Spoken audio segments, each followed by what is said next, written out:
ಇನ್ನು ಇಲ್ಲ, ಆಗಬೇಕಲ್ಲ. ಸಿ ಜನರ ಆಶೀರ್ವಾದದಿಂದ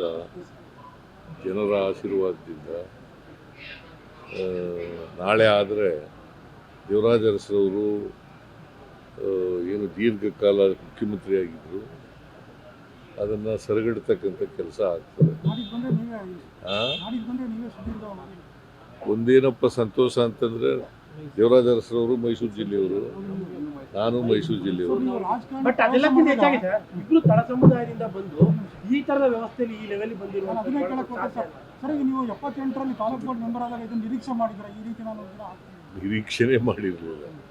ನಾನು ಚೀಫ್ ಮಿನಿಸ್ಟರ್ ಆಗ್ತೀನಿ ಅಂತೂ ಇಲ್ಲ, ಮಿನಿಸ್ಟರ್ ಆಗ್ತೀನಿ ಅಂತೂ ನಿರೀಕ್ಷೆ ಮಾಡಿರಲಿಲ್ಲ. MLA ಆಗಬೇಕು ಅಂತ ಅಂದ್ಕೊಂಡಿದ್ದೆ ಒಂದು ಸಾರಿ, ತಾಲೂಕು ಬೋರ್ಡ್ ಮೆಂಬರ್ ಆದಮೇಲೆ MLA ಆಗಬೇಕು ಅಂತ ಅಂದ್ಕೊಂಡಿದ್ದೆ. ಸೊ ಈಗ 8 ಚುನಾವಣೆಗಳು ಗೆದ್ದಿದ್ದೀನಿ. 8 ಚುನಾವಣೆಗಳಿಗೆ 2 ಪಾರ್ಲಿಮೆಂಟ್ ಸೋತಿದ್ದೀನಿ, 2 ಅಸೆಂಬ್ಲಿ ಸೋತಿದ್ದೀನಿ. ಸೊ 4 ಚುನಾವಣೆಗಳು, 12 ತಾಲೂಕು ಬೋರ್ಡು ಸೇರಿ 13 ಚುನಾವಣೆಗಳು ಗೆದ್ದಿದ್ದೀನಿ, 13 ಚುನಾವಣೆಗಳು ಮಾಡಿದ್ದೀನಿ. ಅದೇ ನೀವು ತಳ ಸಮುದಾಯದವರು, ದೇವರಾಜ ತಳ ಸಮುದಾಯದವರು, ಈ ವ್ಯವಸ್ಥೆಯಲ್ಲಿ ಈ ಲೆವೆಲ್ ಬಂದ್ರೆ ದೊಡ್ಡ ಸಾಧ್ಯ ಅಲ್ವಾ? ಅವರು ಸಾಮಾಜಿಕವಾಗಿ ಹಿಂದುಳಿದವರಲ್ಲ, ದೇವರಾಜ ಸಾಮಾಜಿಕವಾಗಿ ಮುಂದುವರೆದವರು. ಯಾಕಂದರೆ ಅರಸು ಇದೆಯಲ್ಲ, ರೂಲಿಂಗ್ ಕ್ಲಾಸ್, ಪಾಪ್ಯುಲೇಷನ್ ವೈಸ್ ಕಡಿಮೆ. ಪಾಪ್ಯುಲೇಷನ್ ವೈಸ್ ಭಾಳ ಕಡಿಮೆ ಇರ್ತಕ್ಕಂಥ ಪಾಪ್ಯುಲಾರಿಟಿ ಬಂದಿದ್ದಂಥ ಮುಖ್ಯಮಂತ್ರಿಗಳು. ಸೊ ಅವರು, ನನಗೂ ಅವ್ರಿಗೂ ಕಂಪ್ಯಾರಿಸನ್ ಇಲ್ಲ. No comparison between me and Devaraj. ಸನ್ನಿವೇಶ ಬಂತು, ನಾನು ದೀರ್ಘಕಾಲ ಮುಖ್ಯಮಂತ್ರಿ ಆಗಿದ್ದೀನಿ, ಜನರ ಆಶೀರ್ವಾದ ಇತ್ತು, ಜನರ ಆಶೀರ್ವಾದದಿಂದ ಇಲ್ಲಿವರೆಗೂ ಬಂದಿದ್ದೀನಿ. ನಿಮ್ಗಿದ್ದ ಸವಾಲುಗಳು ಅವ್ರಿಗೆ ಇರಲಿಲ್ಲ. ಸವಾಲುಗಳು ನೀವು ಎದುರಿಸಂತ ಪೊಲಿಟಿಕಲ್ ಸವಾಲುಗಳು, ರಾಜಕೀಯ ಸವಾಲುಗಳು ಅವರೇನ? ನೋಡಪ್ಪ, ಆ ಕಾಲ ಬೇರೆ ರಾಜಕಾರಣ, ಈ ಕಾಲ ಬೇರೆ. ಒಂದೊಂದು ಕಾಲಕ್ಕೆ ಬೇರೆ ಬೇರೆ ಇರ್ತವೆ. ಅವತ್ತು ಈಗ ನಾನು 83ರಲ್ಲಿ ಎಲೆಕ್ಷನ್ ನಿಂತ್ಕೊಂಡಾಗ ಜನರೇ ದುಡ್ಡು ಕೊಟ್ಟರು, ಓಟು ಕೊಟ್ಟರು. ದೇವರಾಜ ಅರಸರವರು ಮುಖ್ಯಮಂತ್ರಿ ಆಗಿರುವಾಗ, ಅವರು ಎಲೆಕ್ಷನ್ ನಿಂತ್ಕೊಳ್ಳುವಾಗ ಜನ ದುಡ್ಡು ಕೊಟ್ಟು ಎಲೆಕ್ಷನ್ ಮಾಡ್ತಾ ಇದ್ರು. ಒಂದ್ಸಾರಿ ಯುನಾನಿಮಸ್ ಆಗಿ ಗೆದ್ದಿದ್ರು 62ರಲ್ಲಿ. ಸೊ ಆ ಕಾಲ ಬೇರೆ, ಈ ಕಾಲ ಬೇರೆ, ಬದಲಾವಣೆ ಆಗ್ತಾ ಇರ್ತದೆ. ಈ ಅವಧಿ ಕಂಪ್ಲೀಟ್ ಮಾಡ್ಬಿಟ್ರೆ ನೀವು ಆಲ್ ಟೈಮ್ ರೆಕಾರ್ಡ್ ಇನ್ಯಾರು ಬ್ರೇಕ್ ಮಾಡಕ್ ಸಾಧ್ಯನೇ ಇಲ್ಲ. ಮತ್ತೇನಿಲ್ಲ, ರೆಕಾರ್ಡ್ಗಳು ಯಾವಾಗಲೂ ಬ್ರೇಕ್ ಮಾಡೋದೇ ಇರೋದು. ಈಗ ಇವರು ಯಾರು, ಕ್ರಿಕೆಟರ್ ಯಾರವರು, ಸಚಿನ್ ತೆಂಡೂಲ್ಕರ್, ವಿರಾಟ್ ಕೊಹ್ಲಿ ರೂಟ್ ಈಗ ಮಾಡ್ಲಿಲ್ವಾ? ಮೈಸೂರು ಭಾಗದಲ್ಲಿ ವಿರಾಟ್ ಕೊಹ್ಲಿ ಕಾಣ್ತಾ ಇಲ್ವಲ್ಲ? ವಿರಾಟ್ ಕೊಹ್ಲಿ ಇಲ್ವಲ್ಲ? ಅದರಿಂದ ಯಾವುದು ಇನ್ನೊಬ್ರು ಬರೋದೇ ಇಲ್ಲ ಅಂತ ನಾನು ಹೇಳಕ್ ಹೋಗಲ್ಲ. ಬರಬಹುದು, ನಮ್ಮ ರೆಕಾರ್ಡನ್ನು ಬ್ರೇಕ್ ಮಾಡ್ತಕ್ಕಂಥವ್ರು ಬರಬಹುದು, ಅಥವಾ ನನಗಿಂತ ಜಾಸ್ತಿ ಬಜೆಟ್ ಮಂಡಿಸೋರು ಬರಬಹುದು. ಹಣಕಾಸಿನ ಮಂತ್ರಿ ಸಿದ್ಧತೆಗಳು ಮಾಡ್ತಾ ಇದ್ದೀವಿ. ಯಾವಾಗಿಂದ ಸಭೆಗಳು? ಸಂಕ್ರಾಂತಿ ಆದಮೇಲೆ. ಸಾಧನಾ ಸಮಾವೇಶ, ಸಾಧನಾ 1000 ದಿನಗಳ ಸಾಧನಾ ಸಮಾವೇಶ ಏನು ನಾನು ಇನ್ನೂ ಯೋಚನೆ ಮಾಡಿಲ್ಲ. ಅದು ಅಲ್ಲ, ಸರ್ಕಾರಕ್ಕೆ 1 ವರ್ಷ, 1000 ದಿನ ಆಗುತ್ತೆ, ಗೊತ್ತಿಲ್ಲ, ಯೋಚನೆ ಮಾಡಿಲ್ಲ. ನಮ್ಮ ಕೃಷ್ಣ ಬೈರೇಗೌಡ ಒಂದು ಫಂಕ್ಷನ್ ಮಾಡ್ತೀನಿ ಅಂತ ಹೇಳ್ತಾ ಇದ್ರು, ಗೊತ್ತಿಲ್ಲ ನನಗೆ. ಅವರು ಫಾರಿನ್ಗೆ ಹೋಗಿದ್ರು, ನಿನ್ನೆ ಬಂದಿದ್ದಾರೆ. ಬಂದ್ಮೇಲೆ ಮಾತಾಡ್ತೀನಿ ಅವ್ರ ಜೊತೆ. ರೀಶಫಲ್ ವಿಚಾರದಲ್ಲಿ ಚರ್ಚೆ ಆಗ್ತಾ ಇದೆ ಸರ್. ರೀಶಫಲ್ ವಿಚಾರದಲ್ಲಿ, ಸಂಪುಟ ಪುನರಚನೆ ವಿಚಾರದಲ್ಲಿ ಮಾಡಲೇಬೇಕು. ರಾಹುಲ್ ಗಾಂಧಿ ಅವ್ರ ಜೊತೆ ಮಾತಾಡ್ತೀನಿ. ಮತ್ತೆ ಯಾವುದು ಅವ್ರು ಯಾವಾಗ ಕರೀತಾರೆ, ಅದು ಜನವರಿನಲ್ಲಿ ಮಾತಾಡ್ತೀನಿ ಅಂತ ಹೇಳಿದ್ದೀನಿ. ಯಾವಾಗ ಕರೀತಾರೆ ಅವಾಗ ಹೋಗ್ತೀನಿ. ಸರ್, ಈ ಬಳ್ಳಾರಿ ಘಟನೆ ವಿಚಾರದಲ್ಲಿ ಸಿಐಡಿ ತನಿಖೆ ಆಗಬೇಕು ಅನ್ನುವಂಥದ್ದು ಒಂದು ಕಡೆಯಲ್ಲಿ ನಾನು ಪರಮೇಶ್ವರ್ ಜೊತೆ ಮಾತಾಡ್ತೀನಿ. ನನ್ನ ಜೊತೆ ಮಾತಾಡಿಲ್ಲ ಅವರು, ಪರಮೇಶ್ವರ್ ಅವರು. ನಾಳೆ ಮಾತಾಡ್ತೀನಿ. ನಮ್ಮ ಅವ್ರ ಬಗ್ಗೆ ಸಾಕಷ್ಟು ಚರ್ಚೆಗಳಾಗ್ತಿದೆ ಭರತ್ ರೆಡ್ಡಿ ಗನ್ಮ್ಯಾನ್ಸೇ ಮಾಡಿರೋದು ಅನ್ನುವಂಥದ್ದು. ಆ? ಭರತ್ ರೆಡ್ಡಿ ಅವರ ಗನ್ಮ್ಯಾನ್ಗಳೇ ಮಾಡಿರುವಂತದ್ದು, ಶೂಟ್ ಮಾಡಿರುವಂತದ್ದು.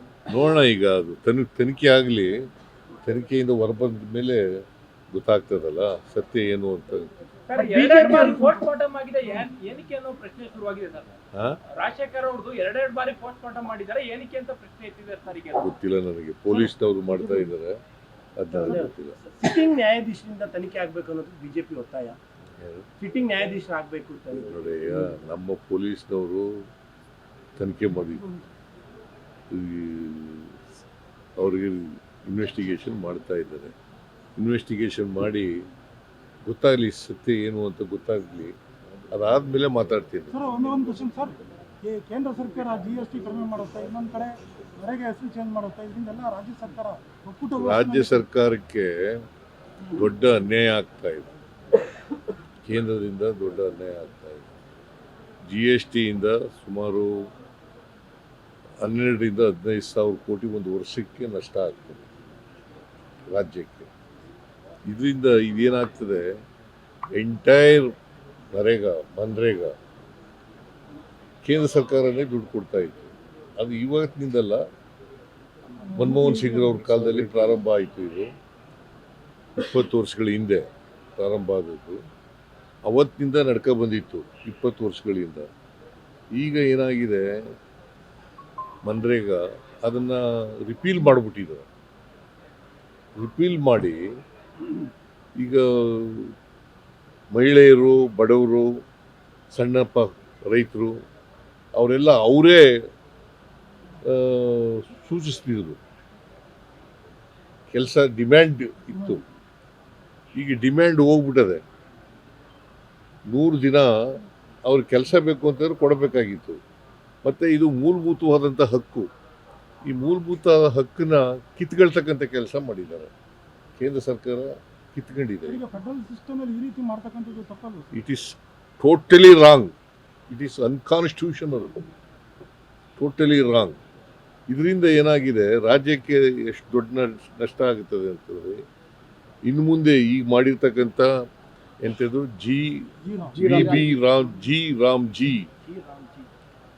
VB Viksit Bharat guarantee for Rozgar, guarantee for Rozgar. ಅದು ರಾಮ್ಜಿ ಅಂತಂದ್ರೆ ರಾಮನ ಹೆಸರಲ್ಲ, ಗ್ಯಾರಂಟಿ ಫಾರ್ ರೋಜ್ಗಾರ್ ಮಿಷನ್ ಗ್ರಾಮೀಣ ಅಂತ ಇದೆ. ಸೊ ಈ ಕಾನೂನನ್ನು ಮಾಡಿ, ಆ ಕಾನೂನನ್ನು ಮನ್ರೇಗಾ ಕಾನೂನನ್ನು ಬದಲಾಯಿಸಿದ್ದಾರೆ. ಇದರಿಂದ ಏನಾಗುತ್ತೆ, 40% ರಾಜ್ಯ ಸರ್ಕಾರ ಕೊಡಬೇಕು, ಕೇಂದ್ರ ಸರ್ಕಾರ 60% ಕೊಡಬೇಕು ಅಂತ ಮಾಡಿದ್ದಾರೆ. ಈಗ ಅಂದರೆ 40% ಅಂದರೆ ಸುಮಾರು 3,000 ಕೋಟಿ ರೂಪಾಯಿ